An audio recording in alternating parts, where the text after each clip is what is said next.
ஒரு பேரு The King சென்னைக்கு வராரு. மரைக்காயர். யார் இவர்? Purity you can feel. Intention you can carry. எல்லா வானிலை மாற்றங்களுக்கும் பெஸ்டா இருக்கும் இந்த ரூபிலெக்ஸ் பெயிண்ட்ஸ்.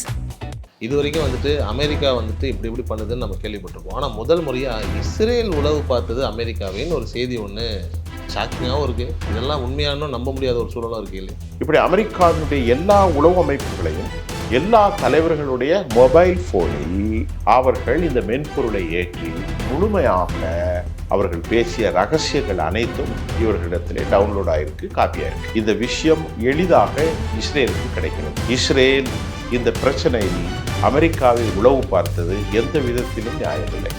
இன்னைக்கு என்ன தாக்குதல் நடந்திருக்குன்னா, அவங்கள்ட்ட பிரபலமான ஒரு சாப்பர், தமிழ்ல சொன்னா ஹெலிகாப்டர், அது பேரு அப்பாச்சி. இந்த அப்பாச்சி யார் அடிச்சிருக்காங்கன்னா, ஹெர்மூஸ் வளைகுடாவில் ஜலசந்தியில உளவு பார்த்ததாக இவர்கள் வைத்து அடித்து காய்ச்சி. யாரு? ஈரான். இப்போ இது அமெரிக்காவுக்கு பெரிய செட்பேக். ஏன்னா அப்பாச்சி ரொம்ப மிகைத்த வல்லமை கொண்ட ஒரு சாப்பர். உலக வர்த்தகத்தில் 35% ஈரான் கையில தான் இருக்கு. ஏன்னா ஹெர்மூஸும் பிளாக்கடா இருக்கு. அதே மாதிரி இப்ப செங்கடலே அடிக்கிறாங்க. செங்கடல்ல போற கப்பல்களை அடிச்சா இஸ்ரேலுக்கு எந்த சாமானும் போகாது. இப்ப அமெரிக்காவுக்கு என்னன்னா, அவனுடைய பணபலமும் அவனுடைய அதிகார மேலாண்மையும் ஈரானால் முழுமையாக காலி செய்யப்பட்டு விட்டது. இப்போ ஈரான் பக்கம் சவுதி அரேபியா சாய போகிறது, ஈரான் பக்கம் கத்தர் சாய போகிறது. ஏன்னா அவங்களுக்கு பிராந்தியத்தில் இவர்களை ஈரானை சேர்ந்து சென்றால் மட்டும்தான் நிலைப்படுத்த முடியும். ஆகாயம் நேயர்களுக்கு வணக்கம். நான் உங்கள் அஷ்ரஃப். இன்று நம்மோடு இருப்பது திரு சுஃபியான் அவர்கள். சார், இது வரைக்கும் அமெரிக்கா இப்படி பண்ணுதுன்னு நம்ம கேள்விப்பட்டிருக்கோம். ஆனால் முதல் முறையாக இஸ்ரேல் உளவு பார்த்தது அமெரிக்காவின்னு ஒரு செய்தி ஒன்று ஷாக்கிங்காகவும் இருக்குது. இதெல்லாம் உண்மையான நம்ப முடியாத ஒரு சூழலும் இருக்குது இல்லையா? என்ன நடக்குது? ரொம்ப முக்கியமான செய்தி. உண்மையாக நம்புறதுக்கு இல்லை. நியூயார்க் டைம்ஸ் வெளியிட்ட செய்தியை தான் நீங்கள் இப்போ கேட்குறீங்க. உலகத்தில் உளவுக்கென்று பெயர் பெற்றவர்கள் அமெரிக்கர்களும் இஸ்ரேலியர்களும். CIA சமீபத்தில் ஆயத்துல்லா கமேனியை படுகொலை செய்தது அமெரிக்காவினுடைய CIA மற்றும் இஸ்ரேலுடைய மொசாத். இஸ்ரேலில் 3 அமைப்புகள் இருக்கிறது. ஒன்று மொசாத், மற்றொன்று அமான், இன்னொன்று சின்பெட். மொசாத் என்பது இன்டர்நேஷ்னல், சின்பெட் என்பது டொமஸ்டிக், உள்நாட்டு. அமான் என்பது அந்த நாட்டுடைய இராணுவத்துறை. CIA இருப்பது சென்ட்ரல் இன்ஸ்டிடியூஷன், அது உளவு அமைப்பு. US FDA என்றும் ஒரு அமைப்பு இருக்கிறது. அமெரிக்காவிலிருந்து நியூயார்க் டைம்ஸ் வெளியிட்டிருக்கக்கூடிய மிக முக்கியமான செய்தியில் அமெரிக்காவை ஒட்டுமொத்தமாக ஆட்டம் காண்பிருக்கிறது. நான் சற்று முன்னர் அமெரிக்காவிலிருந்து ஒரு நண்பரிடத்திலே பேசினேன். அவர் அங்கே உள்ள அரசியல் தலைவர்.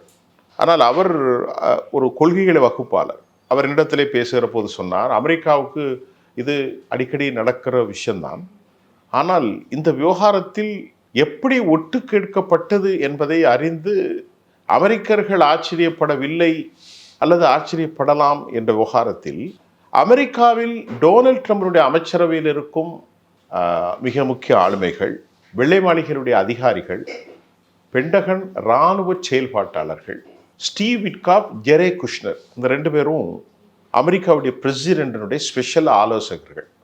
இன்னும் ஒருத்தர் பேர், அவர் பேர் எனக்கு ஞாபகம் வரல. டைம்ஸில், நியூயார்க் டைம்ஸில் இந்த செய்தி தான். இதை அவங்க எப்படி பண்ணியிருக்காங்கன்னா, அவர்கள் பேசுகிற மொபைல் ஃபோன் இருக்கு பாருங்க, செல்ஃபோன், அதில் இவர்கள் மென்பொருளை திருட்டுத்தனமாக ஏதாவது ஒரு விதத்தில் உள்ள அனுப்பி அவர்கள் பேசுவது முழுவதும் ரெக்கார்ட் செஞ்சுருக்காங்க. இப்போ இந்த மென்பொருளை குறித்து அமெரிக்கா கவனமாக இருக்க வேண்டும் என நேற்று ஒரு சுற்றறிக்கை வெளியிட்டிருக்காங்க. ஒரு நோட்டிஃபிகேஷன் ஹேஸ் பீன் இஸ்யூட். அந்த நோட்டறிக்கையில் தங்களுடைய மனசாட்சியும் தங்களுடைய பிராக்சியாகவும் இணைந்து செயல்படுகிற தங்களுக்கு துரோகம் செய்து விட்டார்களா அப்படிங்கிற கொஸ்டின்ஸுக்கு பதில் இல்லை. மௌனம் ஒன்றுமே அமெரிக்காவின பதில். அதில் ஈரானோடு ஒப்பந்தம் ஏற்பட்டு விடப்போகிற அளவில் அமெரிக்கா நெருங்கி வந்தது.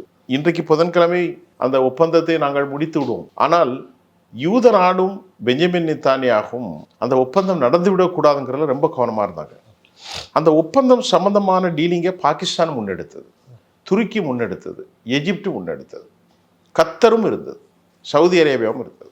அப்போ இதில் இவர்களுக்குள் என்ன பேசுகிறார்கள் என்பதை அமெரிக்காவினுடைய விசேடமான பொறுப்பில் இருக்கும் அதிகாரிகள் நீங்கள் சொல்ல வேண்டால் வெள்ளை மாளிகையுடைய அதிகாரிகள், எஃப்டிஏனுடைய அதிகாரிகள், பெண்டகனுடைய இராணுவ தலைவர்கள், இப்படி அமெரிக்காவினுடைய எல்லா உளவு அமைப்புகளையும் எல்லா தலைவர்களுடைய மொபைல் ஃபோனில் அவர்கள் இந்த மென்பொருளை ஏற்றி முழுமையாக அவர்கள் பேசிய ரகசியங்கள் அனைத்தும் இவர்களிடத்திலே டவுன்லோட் ஆகிருக்கு, காப்பி ஆயிருக்கு. இப்போ அமெரிக்கா ரொம்ப கவனமாக இருங்க, தேவையற்றதை பேசாதீங்கன்னு சொன்னால் இதுதான்.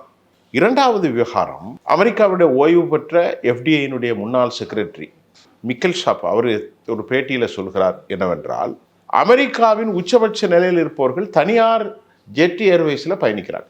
அவர் என்ன சொல்கிறாருன்னா, அமெரிக்காவினுடைய விமானங்களில் எல்லாரும் போகலை, தனியார் ஜெட் ஏர்வேஸில் இந்த இராணுவ தலைவர்கள் போகிறார்கள். எஃப்டிஏல இருந்தோ ஒயிட் ஹவுஸில் இருந்தோ பெண்டகனில் உள்ள அதிகாரிகளோ அவர்கள் தனியாக வேற ஜெட்டில் போய் பயணிப்பாங்க. ஒரு ஸ்டேட்லேருந்து மற்றொரு ஸ்டேட்டுக்கு போகலாம், ஒரு நாட்டிலேருந்து மற்றொரு நாட்டுக்கு போகலாம், அமெரிக்காவிலிருந்து வேற எங்கேயும் போகலாம். அப்படி போகின்ற போது அவர்கள் இந்த இராணுவ விவகாரங்களை அமெரிக்காவில் இருந்து கொண்டு பேசக்கூடியவர்கள்ட்டையும் ஷேர் பண்ணிக்கலாம், அரசு தலைவர்கள்ட்டையும் ஷேர் பண்ணிக்கலாம்.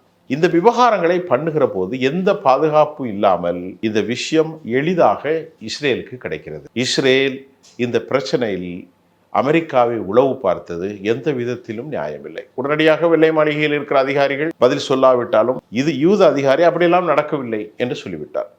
அது மட்டும் இல்லை, நமக்கு அடுத்த ஆதாரம் என்னவென்றால், காசாவில் சமாதானம் ஏற்படுகின்ற போது அமெரிக்கா இங்கிருந்து ஒரு குழுவை அமைத்திருந்தது. அந்த குழு காசாவுக்கு வெளிப்புறமாக இஸ்ரேலில் தங்கி செயல்பாட்டை ஆக்கியது. அதையும் உளவு பார்த்திருக்கிறார்கள். அது ஒரு பக்கம் இவர்கள் இருந்திருக்கிறார்கள், மற்றொரு பக்கம் உளவு உளவு உளவு.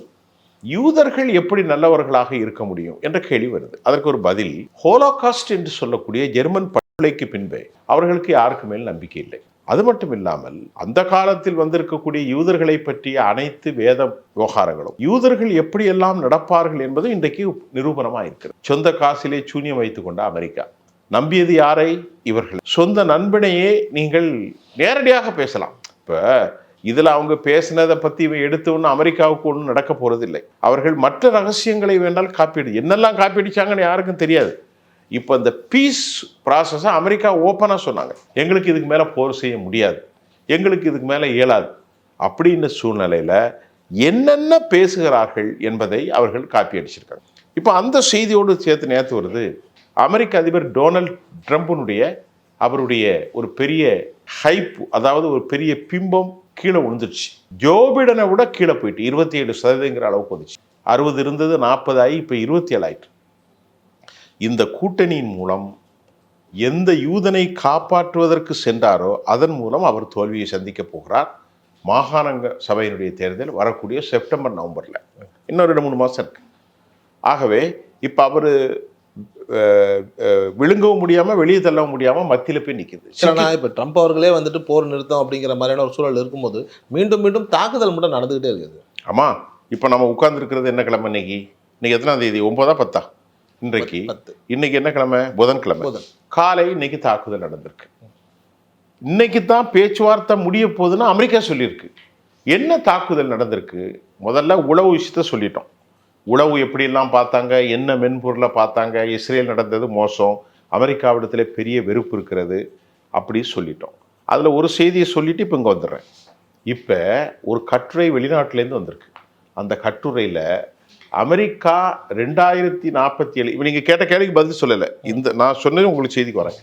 அமெரிக்கா 2ஆம் உலகப் போரில் கைவிடப்பட்ட யூரோப்பியர்கள், தற்போது கைவிடப்பட்ட நேட்டோ நாடுகள், இப்படி யூதர்களையும் அவர்கள் கைவிட்டு விடுவார்களா என்ற கேள்வி வருது. இப்போ இந்த போரில் அவர்கள் யூதர்களையும் கைவிட்டு விட்டால் யூதர்களின் நிலை அம்போ. இஸ்ரேலியர்களுக்கு அதிகமாக ஆயுதங்களை கொடுத்தது யார்? அமெரிக்கர்கள். முதல்ல இஸ்ரேலியர்களை கொண்டு அமர்த்தியதே அவர்கள்.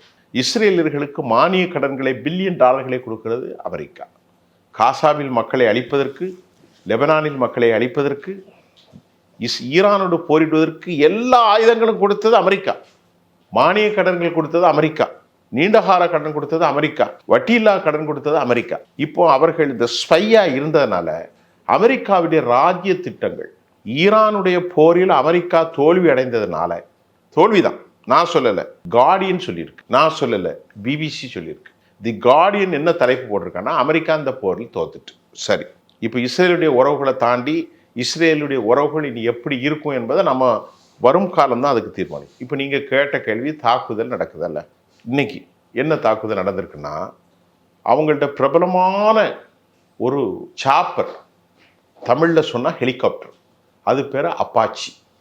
இந்த அப்பாச்சி யார் அடிச்சிருக்கான்னா, ஹெர்மூஸ் வளைகுடாவில் ஜலசந்தியில் உளவு பார்த்ததாக இவர்கள் ஏவுகணை வைத்து அடித்து காலி செய்திருக்காங்க. யார்? ஈரான். இப்போ இது அமெரிக்காவுக்கு பெரிய செட்பேக். ஏன்னா அப்பாச்சி ரொம்ப மிகைத்த வல்லமை கொண்ட ஒரு சாப்பர், அதாவது இராணுவ ஹெலிகாப்டர். அதில் இருக்கக்கூடிய கருவிகள், அதில் பலவித எலக்ட்ரானிக்ஸ், வார்ஃபர் கருவிகள், ஜாமர் கருவிகள், இல்லை நாங்கள் ஏவுகணைகளை வீசக்கூடிய கருவிகள், நவீன கேமராக்கள். அதில் ஒரே ஒரு விஷயம் மட்டும் எனக்கு இப்போ ஞாபகத்துக்கு வருது, இருட்டிலிருந்து குறிபார்க்கலாம். இவ்வேற்பட்ட ஆற்றல் உள்ள அப்பாச்சி ஹெலிகாப்டரை ஹெர்மூஸில் அடித்து சிதறி 2 துண்டாக உடைத்து விட்டார்கள். அதில் பயணித்த 2 விமானிகள், அதாவது பயணிகள், விமானத்தை சாப்பரை இயக்குவர்கள் கடலிலே விழுந்து உயிருக்கு போராட்டி கொண்ட நேரத்தில் ட்ரோன்களின் மூலமாக அவர்களை ஸ்பை பார்த்து இப்பொழுது காப்பாற்றியிருக்கிறார்கள். இதற்கு உடனடியாக பதிலடி கொடுக்க கொஞ்சம் நேரம் எடுத்துக்கொண்ட அமெரிக்கா தற்போது இன்று காலை 11-12 மணிக்கு தாக்குதல் நடத்திவிட்டார்கள். யார? ஈரானை. எங்க தாக்கியிருக்காங்க? இதெல்லாம் இன்னைக்கு நடந்தது. அமெரிக்கா ஈரான் போர் இன்னைக்கு கூடிட்டு, ஈரானுடைய கெஷின் தீவுகளை போன்று பல தீவுகளை இருக்காங்க. அது எத்தனை போட்டாங்க இல்லை, அந்த குண்டு போட்டு முடிந்தவுடன் அமெரிக்காவினுடைய தளங்கள் இருக்கக்கூடிய பஹ்ரைன் உடனடியாக ஈரான் கடுமையான தாக்குதல் நடத்தியிருக்காங்க. அப்போ போர் எங்கே முடிந்திருக்கிறது? போர் எப்படி முடியும்? இப்போ அந்த சூழலாம் வந்திருக்குல்ல, இப்போ போர் உச்சபட்சமாக ஆயிருக்கு. நான் சொல்றது புரியுதா? அப்போ பீஸ் ப்ராசஸ்ன்னு ஒன்றும் கிடையாது. இனி பீஸுங்கிறது ஒன்றுமே இல்லை. அப்போ பீஸ் ப்ராசஸ் வர்றவன் என்றால் அவர்களுடைய கோரிக்கை இவங்க ஏற்றுக்கொள்ள மாட்டாங்க. அப்போ எப்படி வரப்போகிறது என்பது பெரிய பிரச்சனையாக இருக்குது. இந்த பிரச்சனையினால் இப்போ 2வது வார் எஸ்கலேஷன். வார் இப்போ அதிகரித்து விட்டது. இந்த வாருடைய எஸ்கலேஷன் மூலம் இப்போ என்ன அடுத்த கட்டம்னு சொன்னால், இதுவரை நீங்கள் பேசி கொண்டிருந்தது ஹெர்மூஸ் மட்டும்தான், ஹெர்மூஸ் ஜலசந்தி. இப்போது பேசப்படுவது அடுத்து என்னது அப்படின்னு பார்த்தீங்கன்னா, இப்போது ரெட் சி, செங்கடலில் ஒரு கப்பல்களுக்கு கூட யூதன் கப்பல் போகக்கூடாதுன்னு யார் சொல்லிட்டா?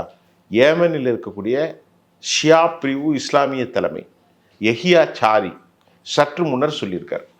யூத நாட்டுக்கு செல்கிற எந்த கப்பலையும் நாங்கள் ஒருபோதும் அனுமதிக்க மாட்டோம். அப்போ என்ன ஆகிறது? இந்த ஹெர்மூஸ் வளைகுடா 11% பிஸ்னஸ் கொண்டு வந்தது. ஹெர்மூஸ் இல்லை, செங்கடல். ஹெர்மூஸ் 25%. உலக வர்த்தகத்தில் 35% ஈரான் கையில் தான் இருக்குது. ஏன்னா ஹெர்மூஸும் பிளாக்கடாக இருக்குது. அதே மாதிரி இப்போ செங்கடலே அடிக்கிறாங்க. செங்கடலில் போகிற கப்பல்களை அடித்தா இஸ்ரேலுக்கு எந்த சாமானும் போகாது. 22 கிலோமீட்டரில் 22 நாட்கள் தாமதமாக தான் வரும். விலைவாசி ஏறும், கப்பலுடைய ஃப்ரைட் சார்ஜ் ஏற்படும். ஆக இப்படிப்பட்ட நிலையில் போர் எப்போது முடிய போகிறது என்று தெரியவில்லை. இப்பொழுது நேற்று கூட சமாதானத்தை தோண்டி நீங்கள் லெபனானை அழிக்காதீர்கள் என்று சொன்னபோது யூதர்கள் எல்லோரும் சொன்னார்கள், அவன் பெசலில் சுமோட்ரிச்சாக இருந்தாலும் சரி, பென்கேவியராக இருந்தாலும் சரி, பெஞ்சமின் நித்தானியாகுவாக இருந்தாலும் சரி, இன்னும் பல முன்னால் உள்ள தலைவர்களாக இருந்தாலும் சரி, யாகூத் பராக், இப்படியெல்லாம் பல தலைவர்கள் பல கருத்துக்கு சொல்கிறாங்க. சொன்னாலும் யூதர்களை பொறுத்தவரை அவர்கள் நாங்கள் எதிரியாக லெபனானை தாக்கி கொண்டே தான் இருப்போம். அப்போ லெபனானை தாக்கினால் உன்னை நாங்கள் தாக்குவோம். யார் சொல்கிறா? ஈரான் சொல்லுது. அப்போ எப்படி போர் முடியும்? போர் எப்படி முடியும்? இப்போ பெரிய சிக்கலாகுது. இப்போ ஹெர்மூஸில் இப்போ தாக்குதல் நடக்குது, இங்கே கப்பல் போகலை. அமெரிக்கா இப்போ தாக்குதல் நடத்திட்டு, அமெரிக்க தாக்குதலுக்கு பதிலான பஹ்ரைன் தாக்கப்பட்டிருக்கிறது. லெபனானில் இன்னும் எஸ்கலேஷன் வார் இன்னும் கொதிநிலை அடைந்து கொண்டிருக்கிறது. அப்போ போர் எங்கே நிறுத்தப்படுகிறது? எவ்வளோ பெரிய சிக்கல் வரும் பாருங்க. நம்ம நாட்டுக்கெல்லாம் 60% டிரான்ஸ்போர்ட்டேஷன் இந்த 2 எல்லைகள் வழியே தான் போகிறது. ஒன்று ஹெர்மூஸ், மற்றொன்று செங்கடல். இந்தியாவில் இருந்து போகக்கூடிய எல்லா பொருட்களும், ஆயில் இம்போர்ட் பண்ணாலும் சரி, பெஸ்டிசைட், ஃபெர்டிலைசர், உரம், பருப்பு, எடிபிள் ஆயில் எல்லாமே இந்த பகுதியில் தான் இந்தியாவுக்குள்ளே வருது. எல்பிஜி, சிஎன்ஜி எல்லாமே, கேஸு. அப்போது இப்படிப்பட்ட சூழ்நிலையில் மிக அதிகத்துக்கும் பாதிக்கப்படுவது இந்தியா தான். நல்லா புரிந்து கொள்ளுங்கள். ஆக இப்படிப்பட்ட சூழ்நிலையில் இன்று காலை இந்த தாக்குதல் நடந்திருக்கிறது. ஏற்கனவே குவைத்தை தாக்கிட்டாங்க. குவைத்தில் நேற்று தாக்கியிருக்கல DDG-103, DDG USS DDG-103 USS DDG 107 போன்ற கப்பல்களை, டெஸ்ட்ராயர் கப்பல்கள் 2 கப்பல்களை நாசம் பண்ணிட்டாங்க. இப்போ அமெரிக்காவுக்கு என்னன்னா, அவனுடைய பணபலமும் அவனுடைய அதிகார மேலாண்மையும் ஈரானால் முழுமையாக காலி செய்யப்பட்டு விட்டது. இப்போ ஈரான் பக்கம் சவுதி அரேபியா சாயப்போகிறது, ஈரான் பக்கம் கத்தர் சாயப்போகிறது. ஏன்னா அவங்களுக்கு பிராந்தியத்தில் இவர்களை ஈரானை சேர்ந்து சென்றால் மட்டும்தான் நிலைநிறுத்த முடியும். அப்படி ஒரு சூழ்நிலை இருக்குது. அப்போ இந்த போர் முடிந்து ஒரு வடு வருகிற போது ஒட்டுமொத்த உலகத்தினுடைய பரிணாமம், ஒத்தினுடைய political coalition have to be இருக்கும், ஒவ்வொருத்தரோடு ஒருத்தர் சேர்ந்துருக்கும். எப்படின்னா ஒரு டிஃப்ரெண்ட்டான ஒரு செய்தி வரப்போகிறது. இன்னைக்கு ரொம்ப முக்கியமாக நாம் பேசின செய்தி, ஈரானுடைய அனைத்து செய்திகளையும், அமெரிக்காவுடைய அனைத்து ரகசிய செய்திகளையும், அமெரிக்காவுடைய அனைத்து பரிவர்த்தனைகளையும், அமெரிக்காவுடைய அனைத்து இராணுவ ரகசியங்களையும் இஸ்ரேல் உளவு பார்த்ததை நியூயார்க் டைம்ஸ் தெளிவுபடுத்திட்டு, அந்த உளவு பார்க்கக்கூடிய மென்பொருள் என்ன என்பதை அவர்கள் கண்டுபிடித்து விட்டார்கள்.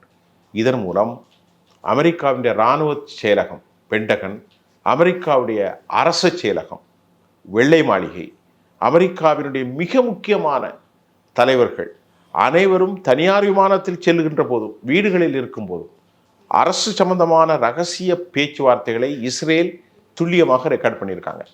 இப்போ இது எந்த மாதிரியான கான்சிக்வன்சஸ், விளைவுகளை ஏற்படுத்தும் என்பது இப்போ தெரியாது.